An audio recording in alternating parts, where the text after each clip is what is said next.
All right, how is everyone doing today? And welcome to my channel.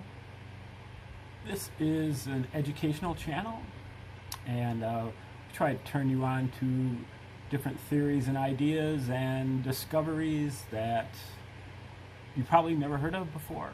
But if you did, they would have a big influence. And we've been doing a lot of Bible decodes. I believe today is number 170. And they've all been coming from the New Testament. This is all part of a unit called the Reciprocal Church. And with the Reciprocal Church, we are attempting to amass spiritual resources for you to use in your own pragmatic individual religion development, which you're going to need to do as a parachute to bail out of the religion that you currently have that's about to crash and burn. Whether it be Christianity, Judaism, Islam, Satanism, or even atheism, otherwise known as scientism, these things are about to collapse under the weight of the evidence. And a lot of the evidence that I think is going to contribute to this, at least as far as the Christianity and the Satanism is concerned, is the Roman origins hypothesis for the New Testament. That is, that the New Testament, in whole or in part, was written by the Caesars, the Roman Caesars of the Flavian dynasty, which includes Emperor Vespasian and his two sons, Emperors Titus and Domitian, that ruled the Roman Empire from 69 until 96 AD. And they had a strong motive to mellow out the Jews, or to tame the Jews, to domesticate the Jews, to neutralize the Jews and all of their militancy. They were always revolting, insurrecting, and warring against the Romans, and it was becoming tiresome even after the Romans, under eventual Emperor Titus, laid Jerusalem to waste in 70 AD. But both Titus and Vespasian were generals in that war, and they were both wounded in the war. And they both had a motive to, and I think the motive actually came from much earlier, all the way back to maybe even before, certainly the time to probably maybe the 30s, maybe the period of Tiberius, the end of Tiberius's reign, but certainly for Claudius in 37, or Caligula in 37. Now, I think it was called the Roman, to create a universal religion, committee or convention or whatever, to create a universal religion.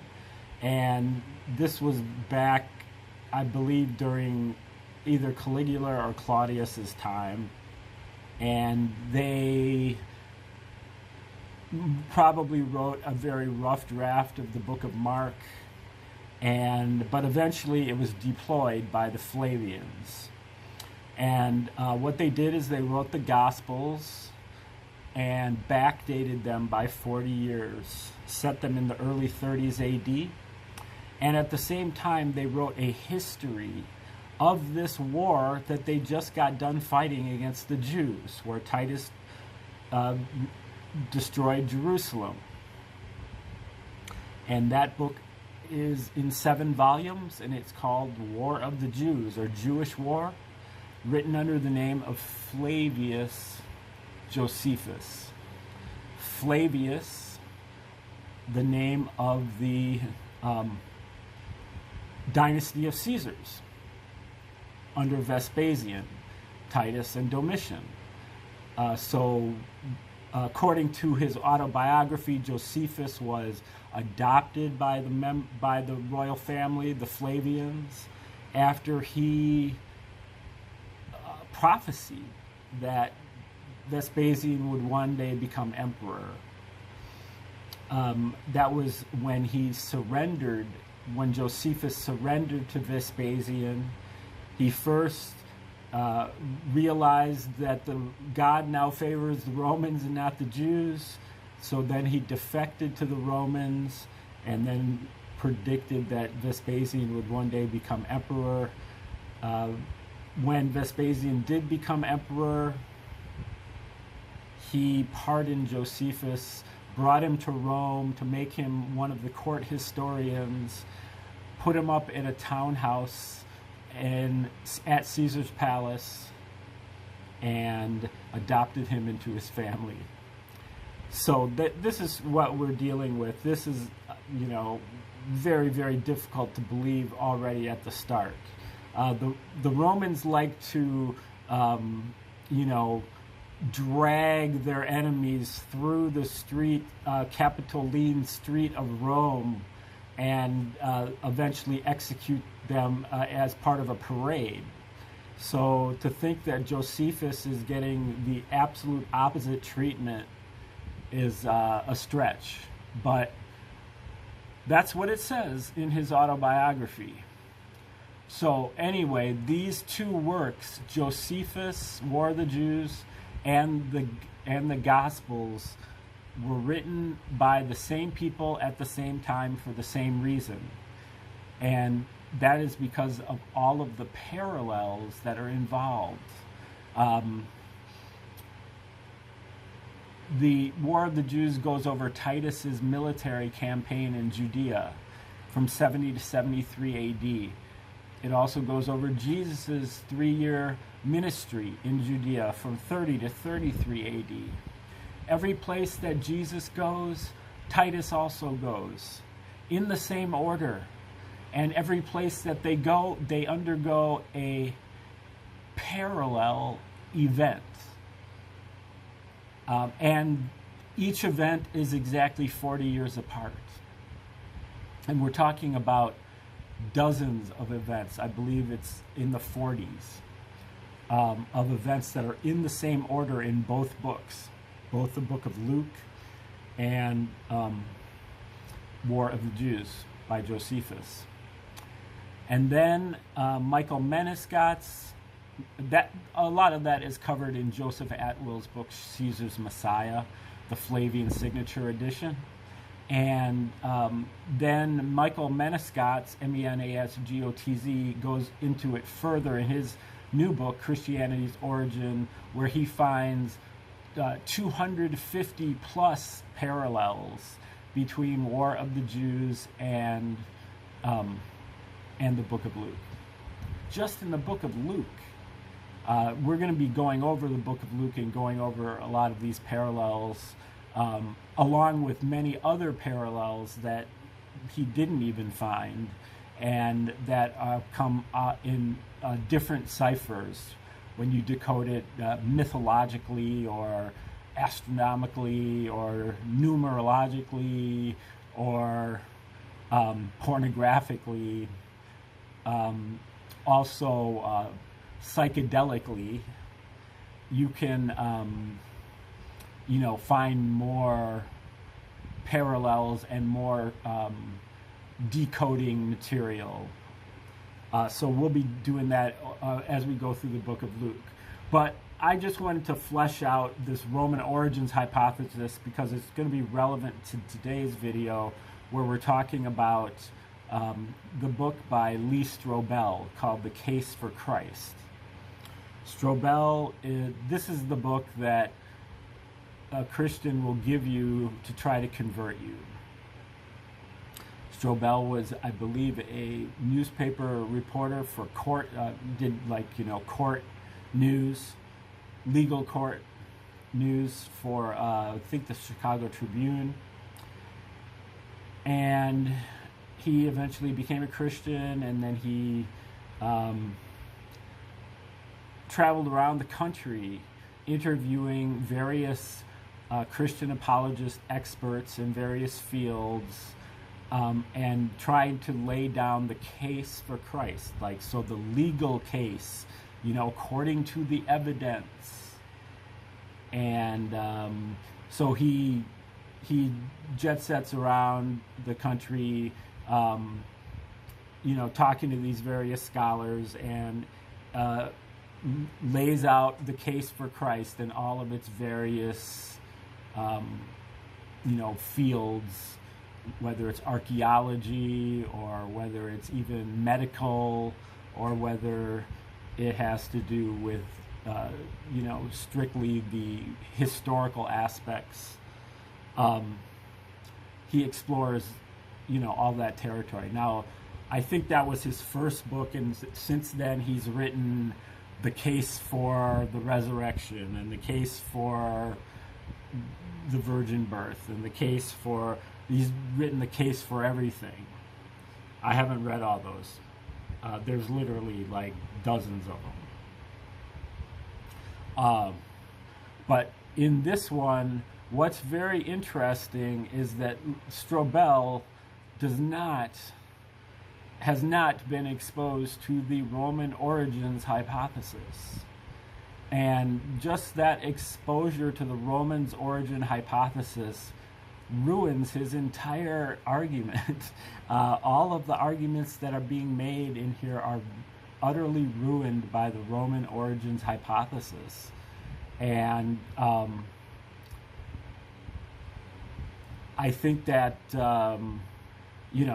I'll just call this, the case for Christ as the case for Caesar. He really makes the case for Caesar even better than he makes the case for Christ. So we're just going to go over some of the arguments that are set forward here. This might take 2 or 3 videos, but we'll get, for the way I go off the cuff, could take 20 videos, but hopefully I'll streamline it a little bit here. So now the first chapter gets into the authorship of the Gospels, like who wrote them, and that the scholars, like, there are no known competitors for these 3 Gospels, meaning Matthew, Mark, and Luke. So he's saying that Matthew, Mark, and Luke wrote Matthew, Mark, and Luke. But especially in particular the book of Luke, if you look at all the parallels between War of the Jews, again, you see that it is pure fiction, and that both Josephus and the Gospels were written as part of some type of psychological operation, and not having anything to do with, possibly could have been based off something that really happened, but that's the whole idea of the Roman origins hypothesis, is that they wrote those 3 Gospels in particular, and maybe other things as well. I definitely think that they wrote the whole thing, but some scholars just stick with the 3 synoptic Gospels, with maybe John and Acts being written by Domitian, the 3rd member of the Flavian dynasty, who ruled from 81 until 96 AD. Would anyone have had a motivation to be achieved by claiming these people wrote these Gospels when they really didn't? And the scholar's name is Craig Blomberg. So that's what he's saying, like that nobody would have been motivated to claim these people wrote these Gospels if they really didn't. But of course they would if this was the Roman origins hypothesis. He says there would not have been a reason to attribute authorship to these 3 less respected people if it weren't true. That kind of thinking goes through this book quite a bit, where there's no reason to think something if it weren't true. No reason to attribute authorship to these three less respected people if it weren't true. That's not evidence. That's just conjecture. I mean, you can't say that something it's not that it's like he's having to psychoanalyze the motives of the writers and the attributors of authorship. They wouldn't have attributed the authorship if it weren't true, because these people are not well respected. And if they wanted to puff up their gospels, they would have used more well respected people as the authors. So he's already, this guy Blomberg, it's like he's attributing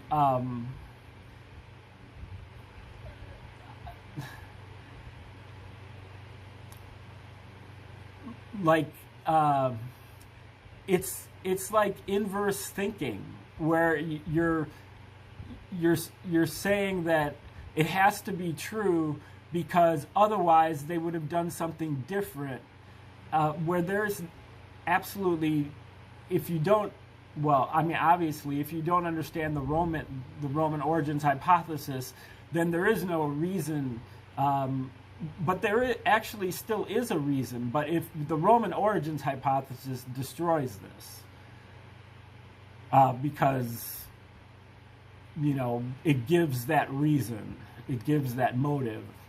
But even without the Roman origins hypothesis, that kind of thinking is not valid. Okay, it's talking about an author named Papias, who in about AD 125 specifically affirmed that Mark had carefully and accurately recorded Peter's eyewitness observations. Now, they're using the assumption, and I know that it's debunked in some other quarters, that that Matthew was actually one of the 12 disciples, and Mark was a buddy of Peter's and recorded Peter's observations. Luke was a friend of Paul's, and I guess recorded his observations, even though he never observed Jesus, but did observe what went on in the book of Acts and so on. And that John was one of the 12 as well, which I don't believe that's true either. Even, given the, even excluding the Roman origins hypothesis. Matthew published his own gospel among the... Now, he's citing Irenaeus, who wrote about 180 AD, 150 years almost after the events, that Matthew published his own gospel among the Hebrews in their own tongue at the time that Peter and Paul were preaching the gospel in Rome. So,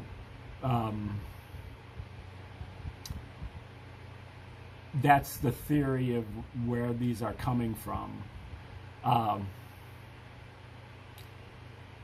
But this is just, the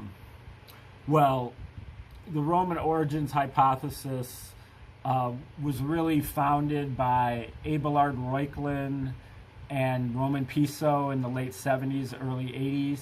There were a couple books before that, but this was the first kind of overt, both of them independently determined that Arius Piso, who was a close relative of Vespasian and Titus, that he wrote the New Testament along with a couple of his children and one of his grandchildren, and that he also wrote a bunch of other stuff. and they wrote a lot of the other things to kind of historicize. So he also wrote Josephus, and so Josephus kind of historicizes some of the things in the Gospels. But then he also wrote all of the so-called church fathers like Irenaeus, Ignatius, or maybe he didn't write them, but maybe his son or grandson wrote them. It was kind of like the family business, according to Reuchlin and Piso. And,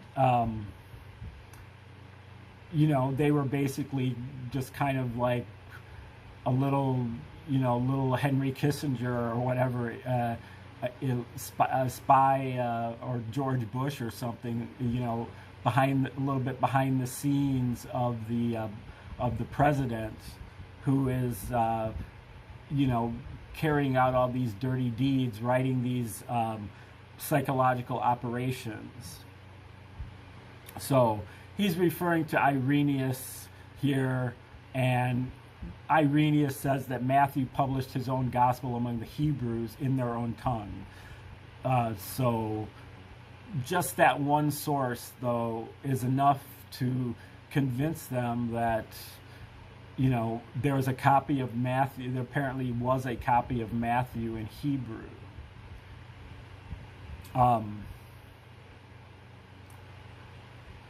But the only copy that I know of is in Greek of Matthew, Mark, and all the whole New Testament is in Greek.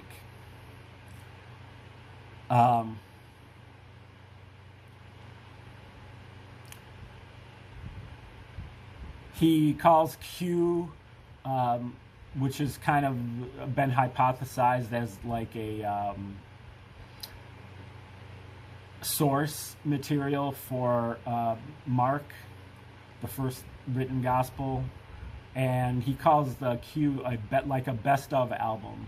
So it's kind of like a bunch of sayings of Jesus that you can put into your own document. So that's kind of interesting. That was something that I hadn't quite considered. Okay, so he says scholarly dating, generally Mark in the 70s, Matthew and Luke in the 80s, John in the 90s. And he justifies that's still within the lifetimes of various eyewitnesses of the life of Jesus.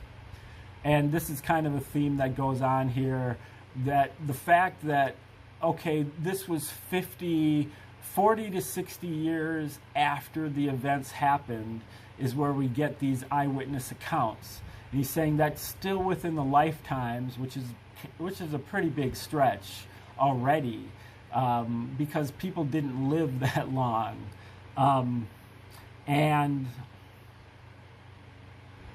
But also what they tend to do a lot is to compare it to other myths, other legends, other stories, and Christianity does better than these other ones. Some of the other ones were, like the Quran, the first biography of Muhammad was like 150 years afterward. This is only 50 years after. So that makes it a lot more credible. Well, maybe, but it doesn't make it credible. Maybe it makes it more credible, but it doesn't make it credible, though.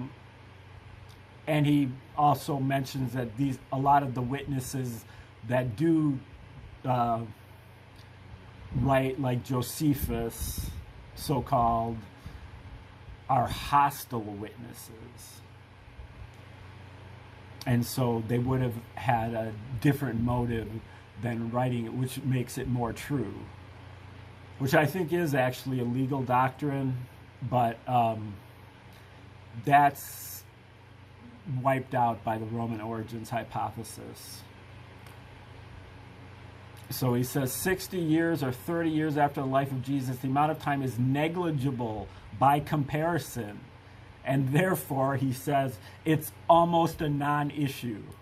The fact that nobody wrote down the story of Jesus for 40 to minimum 40 years after he apparently died is almost a non-issue, because the amount of time is negligible compared to how long it took the somebody to write a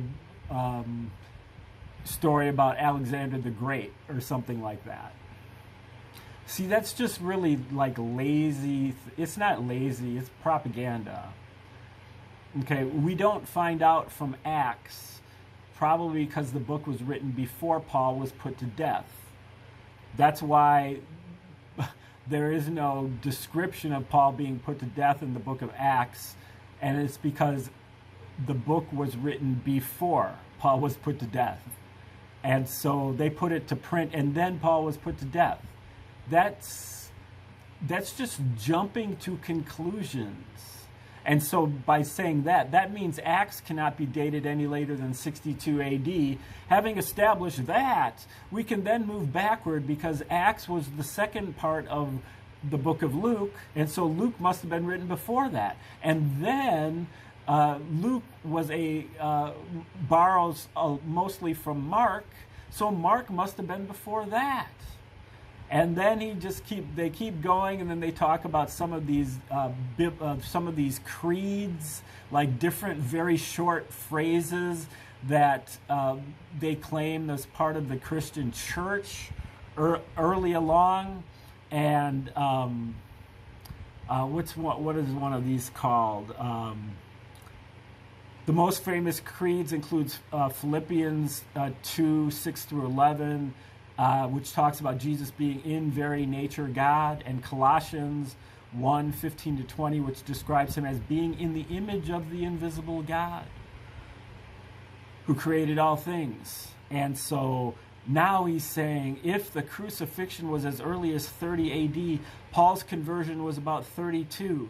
Immediately, Paul was ushered into Damascus, where he met with a Christian named Ananias and some other disciples. His first meeting with the apostles in Jerusalem would have been about 35 AD. And at some point along there, Paul was given this creed, which had already been formulated and now was being used in the early church. So now, here you have the key facts about Jesus' death for our sins, plus a detailed list to whom he appeared in resurrected form, all dating to within 2 to 5 years of the events themselves. That's just gymnastics of logic, contortions of logic. Okay, especially when you consider the Roman origins hypothesis, and all of this is complete fiction. That a person is just embarrassing themselves by going through all of these gyrations and contortions to fit this evidence, to keep moving it back to a date that it happened, when you know that the date never did happen and it was fiction. It looks very foolish. So now we're talking about, I believe, Luke as a historian, who writes with obvious care and exactitude. You don't find the outlandish flourishes and blatant mythologizing that you see in a lot of other ancient writings. And that may actually be true. I mean, because the Romans didn't write it in a very outlandish way. I mean, there are a few things. Josephus is more outlandish than the New Testament is. But there's plenty of outlandish things in there. But, you know, the blatant mythologizing, maybe not. But still, you're comparing it to other ancient writings. That's the fact that it does better than other ancient writings doesn't mean that it's true. It's just, it means that maybe it has a larger chance of being true. But then that's totally wiped out by the Roman origins hypothesis. He says 10 of the 11 remaining disciples being put to grisly deaths, which shows great character. Now, I love to see the citations for those 10 grisly deaths. Now, I've kind of seen a list of it before, but I didn't really look at the sources, like where this information is being found about what happens to everybody, because I suspect that most of it is going to be coming from Josephus. That the evidence for these people being put to death, certainly that's true of James, that's in Josephus, and Josephus was part of the Roman origins hypothesis. Josephus was most of the Roman origins hypothesis. So I'd like to see what evidence there is for these non-existent characters being put to death. I'd bet that it's all Roman, either Tacitus or Josephus. Tacitus was another family member of all these Flavians, who was in kind of a little bit of a later era, early 2nd century. Let's see here. Within the last 100 years, archaeology has repeatedly unearthed discoveries that have confirmed specific references in the Gospels, particularly in the Gospel of John.